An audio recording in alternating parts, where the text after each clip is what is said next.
మా latest videos కోసం మా ఈ తెలుగు న్యూస్ ఛానల్ సబ్స్క్రైబ్ చేసి గంట సింబల్ యాక్టివేట్ చేసుకోండి.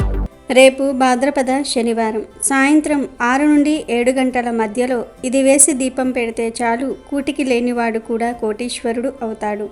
భాద్రపద మాసం అత్యంత పవిత్రమైనదిగా హిందూ ధర్మంలో పరిగణించబడుతుంది. దేవతలను పూజించడానికి, పితృదేవతలను స్మరించుకోవడానికి ఈ మాసం ఎంతో విశిష్టమైనది. ఈ మాసంలో వచ్చే ప్రతిరోజుకు ఒక ప్రత్యేకత ఉంటుంది. అలాంటి మహిమాన్వితమైన భాద్రపద మాసంలో వచ్చే శనివారం నాడు ఇది ఒక్కటి వేసి దీపారాధన చేస్తే చాలు, మన జీవితంలో అద్భుతమైన మార్పులు వస్తాయి. ముఖ్యంగా ఆర్థిక ఇబ్బందులతో సతమతమవుతున్న వారికి, ఎంత కష్టపడినా ఫలితం దక్కని వారికి ఈ పరిహారం ఒక దివ్యమైన వరంలా పనిచేస్తుంది. రేపు రాబోయే భాద్రపద శనివారం సాయంత్రం సరిగ్గా 6 గంటల నుంచి 7 గంటల మధ్యలో ఇది వేసి దీపం వెలిగిస్తే చాలు, కోటికి గతిలేని వాడు కూడా కోటీశ్వరుడు అవ్వటం ఖాయం అని శాస్త్రాలు ఘోషిస్తూ ఉన్నాయి. ఈ మాట వినడానికి అతిశయోక్తిగా అనిపించినా దీని వెనుక ఉన్న ఆధ్యాత్మిక జ్యోతిష్యపరమైన కారణాలను అర్థం చేసుకుంటే ఇందులో ఉన్న సత్యం మనకు అవగతమవుతుంది. మరి ఇంతకీ ఈ శనివారం రోజు సాయంత్రం ఏం వేసి దీపం పెట్టాలి, ఏం వేసి దీపం పెడితే మీకు ఉండే కష్టాలు పోతాయి అనే విషయాన్ని ఇప్పుడు మనం ఈ వీడియోలో వివరంగా తెలుసుకుందాము. ఫస్ట్ అయితే కామెంట్ బాక్స్లో ఓం నమో వెంకటేశ్వరాయ నమః అని కామెంట్ చేయండి. అలాగే ఈ వీడియోకి ఒక లైక్ కొట్టి మాకు సపోర్ట్ చేయండి. ఇక వీడియోలోకి వస్తే శనివారం శనీశ్వరునికి అంకితం చేయబడిన రోజు. శనీశ్వరుడు అంటే చాలామంది భయపడుతూ ఉంటారు. ఆయన కష్టాలను, నష్టాలను, దోషాలను కలిగిస్తాడని అపోహపడతారు. కానీ వాస్తవానికి శనీశ్వరుడు ఒక న్యాయదేవత, మన కర్మ ఫలాలను ఖచ్చితంగా అందించేవాడు. మనం చేసిన మంచి పనులకు శుభ ఫలితాలను, చెడు పనులకు అశుభ ఫలితాలను అందించి మనల్ని సరైన మార్గంలో నడిపించే గురువు ఆయనే. ఎవరైతే ధర్మాన్ని, న్యాయాన్ని పాటిస్తారో వారికి శనీశ్వరుడు ఎల్లప్పుడూ అండగా ఉంటాడు. అష్టైశ్వర్యాలను ప్రసాదిస్తాడు. అలాంటి శనిదేవుణ్ణి ప్రసన్నం చేసుకోవడానికి శనివారం సాయంత్రం చేసే పూజలు అత్యంత శక్తివంతమైనవి. మరి ముఖ్యంగా భాద్రపద మాసంలో వచ్చే శనివారం రోజుకు మరింత ప్రాముఖ్యత ఉంది. ఈ మాసంలో విశ్వంలో దైవిక శక్తులు చాలా చురుకుగా ఉంటాయి. మనం చేసే చిన్న ప్రార్థన కూడా భగవంతుడికి సులభంగా చేరుతుంది. ఇక సమయం విషయానికి వస్తే సాయంత్రం 6 గంటల నుంచి 7 గంటల మధ్య కాలాన్ని గోధూళి లగ్నం అంటారు. ఇది పగలు ముగిసి రాత్రి ప్రారంభమయ్యే సంధ్యా సమయం. ఈ సమయంలో దేవతలు భూలోకంలో సంచరిస్తారని, మన ఇళ్లల్లోకి లక్ష్మీదేవి ప్రవేశించే సమయం కూడా ఇదేనని నమ్మకం. అందుకే ఈ సమయంలో ఇంటిని శుభ్రంగా ఉంచి దీపం వెలిగించి భగవంతుడిని ప్రార్థించటం అనాదిగా వస్తున్న సాంప్రదాయం. ఈ పవిత్రమైన సమయంలో మనం వెలిగించే దీపం మన ఇంట్లోని, మన జీవితంలోని చీకట్లను తొలగించి వెలుగుని నింపుతుంది. ఆ దీపపు కాంతిలో లక్ష్మీదేవి మన ఇంట్లో స్థిరంగా నివాసం ఉంటుంది. కాబట్టి భాద్రపద శనివారం నాడు ఈ గోధూళి లగ్నంలో దీపారాధన చేయటం వల్ల శనిదేవుని అనుగ్రహం, లక్ష్మీదేవి కటాక్షం రెండూ ఏకకాలంలో లభిస్తాయి. అసలు దీపంలో ఏం వేయాలంటే తులసి ఆకులు, పచ్చకర్పూరం ఈ రెండింటిని వేయాలి. తులసి సాక్షాత్తు విష్ణు స్వరూపం. తులసి ఉన్న చోట దుష్ట శక్తులు ప్రవేశించలేవు. తులసిని పూజించటం వల్ల సకల పాపాలు హరించుకుపోతాయి. శ్రీ మహావిష్ణువుకు తులసి దళాలంటే ఎంతో ప్రీతి. లక్ష్మీదేవి శ్రీహరి సతీమణి కాబట్టి ఆయనకు ఇష్టమైన తులసిని దీపంలో వేసి వెలిగించటం ద్వారా మనం లక్ష్మీదేవిని సులభంగా ప్రసన్నం చేసుకున్నట్లే. కనుక ఈ శనివారం సాయంత్రం దీపారాధన చేసేటప్పుడు దీపంలో 2 శుభప్రదమైన తులసి ఆకులను వేయాలి. ఆ తులసి దళాలు నూనెలో నెమ్మదిగా కాలుతూ వాటిలోని దైవిక శక్తి దీపపు జ్వాల ద్వారా ఇల్లంతా వ్యాపిస్తుంది. ఇది ఇంట్లోని ప్రతికూల శక్తులను, దరిద్రాన్ని తరిమి కొడుతుంది. సానుకూల వాతావరణాన్ని సృష్టిస్తుంది. ధనాన్ని ఆకర్షిస్తుంది. తులసి ఆకులకు ఉన్న ఔషధ గుణాలు గాలిని శుద్ధి చేసి మన ఆరోగ్యానికి కూడా మేలు చేస్తాయి. ఇక రెండవ ముఖ్యమైన పదార్థం ఏమిటి అంటే పచ్చ కర్పూరం. సాధారణంగా మనం వాడే కర్పూరం వేరు, పచ్చ కర్పూరం వేరు. పచ్చ కర్పూరాన్ని శుద్ధ కర్పూరం లేదా దైవ కర్పూరం అని కూడా అంటారు. ఇది సహజ సిద్ధంగా లభిస్తుంది మరియు అత్యంత పవిత్రమైనదిగా భావిస్తారు. దీనిని నేరుగా దేవుని ప్రసాదాలలో కూడా వాడతారు. ఈ పచ్చకర్పూరానికి ధనాన్ని ఆకర్షించే శక్తి అపారంగా ఉందని తంత్రశాస్త్రంలో చెప్పబడింది. దీని సువాసన లక్ష్మీదేవికి అత్యంత ప్రీతికరమైనది. ఎక్కడైతే పచ్చకర్పూరం సువాసన ఉంటుందో అక్కడికి లక్ష్మీదేవి ఆకర్షితురాలై వస్తుందని నమ్మకం. మనం వెలిగించే దీపంలో ఒక చిన్న పచ్చకర్పూరం ముక్కను వేయటం వల్ల ఆ దీపం నుంచి వెలువడే సుగంధ పరిమళం ఇల్లంతా వ్యాపించి ఒక దైవిక వాతావరణాన్ని సృష్టిస్తుంది. ఆ పరిమళం మనసును ప్రశాంతంగా ఉంచుతుంది. మనలోని ప్రతికూల ఆలోచనలను తొలగించి సానుకూల దృక్పథాన్ని పెంచుతుంది. ఆర్థికంగా ఉన్న ఆటంకాలను అడ్డంకులను తొలగించి కొత్త ఆదాయ మార్గాలను చూపిస్తుంది. ఈ పరిహారం చేసే విధానం చాలా సులభం. రేపు భాద్రపద శనివారం నాడు సాయంత్రం ఇంటిని, ముఖ్యంగా పూజా మందిరాన్ని శుభ్రం చేసుకోవాలి. ఒక మట్టి ప్రమిదను కానీ, ఇత్తడి లేదా వెండి ప్రమిదను కానీ తీసుకోవాలి. శనిదేవుడికి నువ్వుల నూనె అంటే అత్యంత ప్రీతికరం కాబట్టి ఆ ప్రమిదలో నువ్వుల నూనె పొయ్యాలి. తరువాత అందులో 2 శుభప్రదమైనటువంటి తులసి ఆకులను, ఒక చిన్న పచ్చకర్పూరం ముక్కను వేయాలి. 2 వత్తులు వేసి సరిగ్గా సాయంత్రం 6 గంటల నుంచి 7 గంటల మధ్యలో దీపాన్ని వెలిగించుకోవాలి. ఆ దీపాన్ని పూజామందిరంలో వెంకటేశ్వర స్వామి ఫోటో ముందు పెట్టాలి.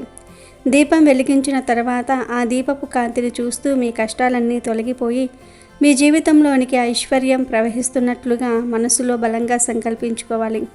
శనిదేవుణ్ణి, లక్ష్మీదేవిని మనసారా ప్రార్థించాలి. కేవలం ధనం రావాలని కాకుండా అప్పుల బాధలు తీరాలని, ఇంట్లో సుఖ సంతోషాలు నెలకొనాలని, ఆరోగ్యంగా ఉండాలని ప్రార్థించాలి. ఈ విధంగా ప్రార్థించడం వల్ల మన సంకల్ప శక్తి దీపపు శక్తితో కలిసి విశ్వానికి చేరుతుంది. కోటికి లేనివాడు కూడా కోటీశ్వరుడు అవుతాడు అనే మాటలో ఉన్న అంతరార్థం ఏమిటంటే, ఈ దీపారాధన అంతటి శక్తివంతమైనది. ఇది మన కర్మ ఫలాలను అనుసరించి మనకు రావాల్సిన సంపదను వేగంగా అందిస్తుంది. మన జాతకంలో ఉన్న దరిద్ర యోగాలను, ఆర్థిక కష్టాలను కలిగించే గ్రహ దోషాలను తొలగించేస్తుంది. ఎన్నో ఏళ్లుగా తీరని అప్పులు కూడా ఈ పరిహారం చేయటం ద్వారా తీరిపోతాయి. ఆగిపోయిన పనులు తిరిగి ప్రారంభమవుతాయి. ఉద్యోగ వ్యాపారాలలో అభివృద్ధి కనిపిస్తుంది. అయితే కేవలం దీపం పెట్టి కూర్చుంటే డబ్బు వర్షంలా కురుస్తుందని కాదు దీని అర్థం. ఈ దీపారాధన మనకు దైవిక శక్తిని అందించి మన ప్రయత్నాలకు ఉన్న అడ్డంకులను తొలగించేస్తుంది. మనకు సరైన అవకాశాలను చూపిస్తుంది. సరైన సమయంలో సరైన వ్యక్తులను పరిచయం చేస్తుంది. మన ఆలోచన విధానాన్ని మార్చి ధనాన్ని సంపాదించే మార్గాల వైపు మనల్ని నడిపిస్తుంది. నమ్మకంతో, శ్రద్ధతో ఈ పరిహారాన్ని ఆచరించి మన వంతు ప్రయత్నాన్ని మనం చేస్తూ ఉంటే విజయం, ఐశ్వర్యం మనల్ని వెతుక్కుంటూ వస్తాయి. ఈ దీపారాధన అనేది మన ప్రయత్నానికి దైవబలాన్ని జోడించే ఒక అద్భుతమైన ప్రక్రియ. విశ్వాసమే దీనికి మూలం. ఎంత బలమైన నమ్మకంతో చేస్తే అంత గొప్ప ఫలితం ఉంటుంది. కాబట్టి రేపు రాబోయే ఈ అద్భుతమైన అవకాశాన్ని సద్వినియోగం చేసుకుని భాద్రపద శనివారం సాయంత్రం ఈ విశిష్టమైన దీపాన్ని వెలిగించి మీ జీవితంలో ఆర్థిక కాంతులను నింపుకోండి.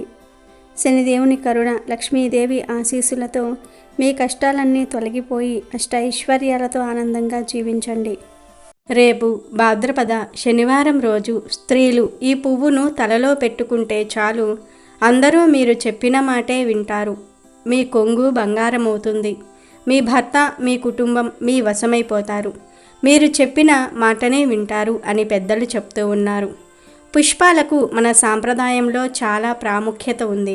యజ్ఞానికి అయినా, హోమానికైనా, నిత్య పూజకైనా, దేవుడి పూజ అయినా అంటే ముందుగా పూల గురించే ఆలోచిస్తాం. యజ్ఞానికైనా, హోమానికైనా, నిత్య పూజకైనా, దేవుడి పూజకైనా అంటే ముందుగా పూల గురించే ఆలోచిస్తాం. పూజ చెయ్యాలి అంటే ముందుగా పూజ గదిని శుభ్రపరిచి దేవుళ్ళ పటాలను రకరకాల పూలతో అలంకరిస్తాము. పూజ అనగానే పూలకు, దీపారాధనకు అంతగా ప్రాముఖ్యత ఇస్తాము. పూజలో పూలు ఉంచటం, పూలతో అలంకరించటం పురాతన కాలం నుండి మన ఆనవాయితీగా వస్తోంది. దేవుడికి అత్యంత ప్రీతికరమైనవి పువ్వులు. అయితే పూలతోనే మన కష్టాలు కూడా తీర్చుకోవచ్చు. చాలామంది ఆడవారికి భర్తతో అనేక రకాల సమస్యలు వస్తూ ఉంటాయి. భర్త తమతో ప్రేమగా ఉండటం లేదని, ఎప్పుడూ చిరాకు పడుతూ ఉన్నాడని చాలామంది స్త్రీలు బాధపడిపోతూ ఉంటారు. అదేవిధంగా ఆడపిల్లలకు అత్తవారింట్లో అత్తతో లేదా ఆడపడుచుతో, తోడి కోడళ్లతో గొడవలు రావటము, మిస్అండర్స్టాండింగ్స్ జరగటము, ఇలా సమస్యలు వస్తూ ఉంటాయి. ఇలాంటి కష్టాలు ఉన్నాయని దిగులు పడే ఆడవారందరూ కూడా భాద్రపద మాసంలో వచ్చే శనివారాలలో ఈ పువ్వును తలలో పెట్టుకుంటే మీ కుటుంబంలో అందరూ మీకు వశీకరణం చేసినట్టు అనుకూలంగా మారిపోతారని పండితులు చెప్తూ ఉన్నారు. ఇది ఒక చిన్న వశీకరణ ప్రక్రియ లాంటిది. ఈ పరిహారం ఎవరైతే చేస్తారో వారు మంచి ఉద్దేశంతో ఈ పరిహారం చేయాలి. ఎదుటి వారిని ఇబ్బంది పెట్టాలనే ఆలోచనతో ఈ ప్రయోగం చేయకూడదు. అవతల వాళ్ళు మనతో ప్రేమగా ఉండటం కోసం మాత్రమే చేయాలి. మరి ఇంతకీ ఏం చేయాలి అనే విషయాన్ని ఇప్పుడు మనం ఈ వీడియోలో వివరంగా తెలుసుకుందాం. అంతకన్నా ముందు అమ్మ ఇచ్చిన బంగారు నాణాల కథను విందాం. అనగనగా ఒక ఊళ్ళో ఒక ముసలమ్మ ఉండేది. ఆ ముసలమ్మకు 2 కొడుకులు. పెద్దోడు మొద్దుగాని అతని మనసు మంచిది. చిన్నోడు బాగా చదువుకున్నవాడు, కానీ అతనిలో చాలా స్వార్థం ఉండేది. రోజులు సంవత్సరాలు గడిచాయి. చిన్నోడు పరీక్షలు పాసై పట్నంలో మంచి ఉద్యోగం తెచ్చుకున్నాడు. పట్నంలో ఉంటూ అప్పుడప్పుడు పల్లెకు వచ్చి తల్లిని అన్నను చూసిపోయేవాడు. పెద్దోడు ఊళ్ళోనే ఉండేవాడు. వ్యవసాయం చూసుకుంటూ ఎవరూ లేని పిల్లలకు వాళ్ళు చదువుకునేంత వరకు చదువు చెప్పించేవాడు. ముసలమ్మను కనిపెట్టుకుని ఉండేవాడు. అందుకని ఊళ్ళో వాళ్ళంతా అతని గురించి మంచిగా అనుకునేవాళ్ళు. అయినా చిన్నోడికి పెద్దోడు అంటే లక్ష్యం లేదు. పెద్దోడిని చూసి అసూయ పడేవాడు. పెద్దోడు మంచి కోరి ఏం చెప్పినా గాని అతను చిరాకు పడుతూ ఉండేవాడు. ఒకసారి ముసలమ్మ ఆరోగ్యం పాడైపోయింది. తను చనిపోబోతున్నది తనకు అర్థమైపోయింది ఆమెకు.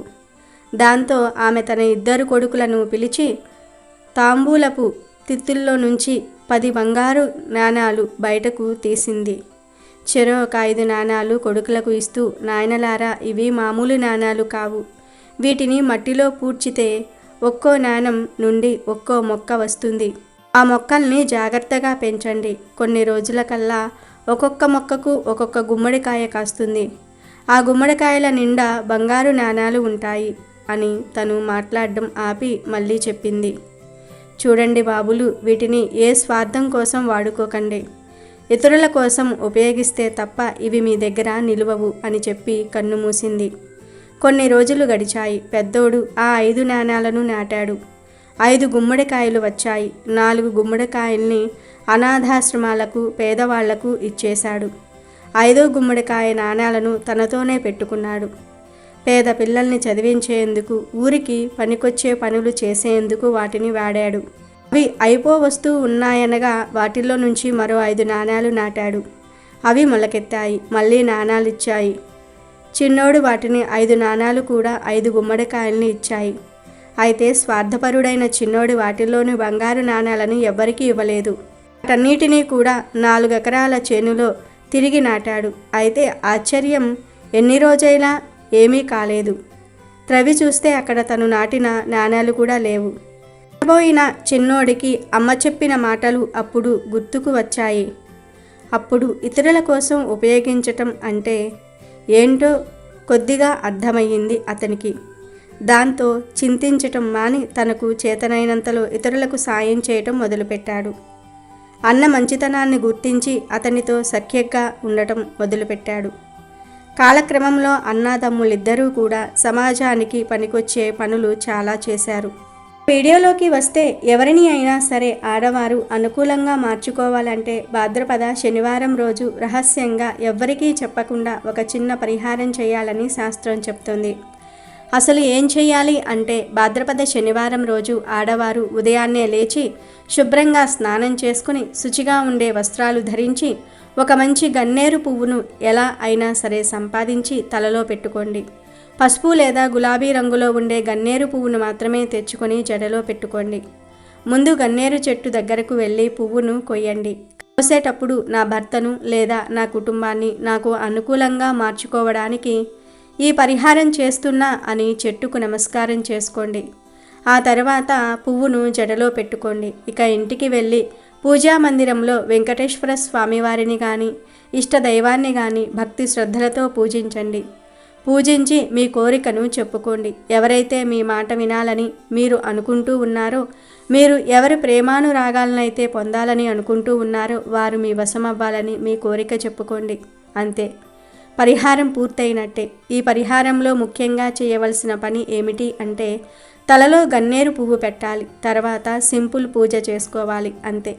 భాద్రపద శనివారం రోజు గన్నేరు పువ్వుకు విపరీత ఆకర్షణ శక్తి వస్తుంది కనుక ఉదయాన్నే తలలో పువ్వు పెట్టుకుని సాయంకాలం వరకు ఉంచుకొని సాయంత్రం సూర్యాస్తమయ సమయంలో ఈ పువ్వుని తీసేసి రాయి మీద అరగదీయండి. చూర్ణంలాగా చేయండి. ఈ చూర్ణంలో అశ్వగంధం కలిపి మీరు ఎవరైతే అనుకూలంగా మార్చుకోవాలి అని అనుకుంటున్నారో వారికి ఈ తిలకాన్ని ఇచ్చి ప్రతిరోజు బొట్టుగా పెట్టుకోమని చెప్పండి. లేదా మీరే ప్రతిరోజు బొట్టులాగా పెట్టండి. దైవ సంబంధమైన తిలకమని చెప్పి ఇవ్వండి. వశీకరణ తిలకం అని చెప్పవద్దు. ఈ పరిహారం గురించి ఎవ్వరితో చెప్పవద్దు. భార్య భర్త కోసం ఈ పరిహారం చేయవచ్చు. ప్రేమికులు కూడా ఈ పరిహారం చేసుకోవచ్చు. భాద్రపద శనివారం రోజు స్త్రీలు ఈ పువ్వును తలలో పెట్టుకుంటే చాలు, అందరూ మీరు చెప్పిన మాటే వింటారు. మీ కొంగు బంగారం అవుతుంది. మీ భర్త మీ కుటుంబం మీ వశమైపోతారు. మీరు చెప్పిన మాటనే వింటారు. కాబట్టి మీరు కూడా భాద్రపద శనివారం రోజు గన్నేరు పువ్వుతో ఇలా చేసి అందరూ మీ మాట వినేలాగా చేసుకోండి. కొంగు బంగారంగా ఆనందంగా జీవించండి.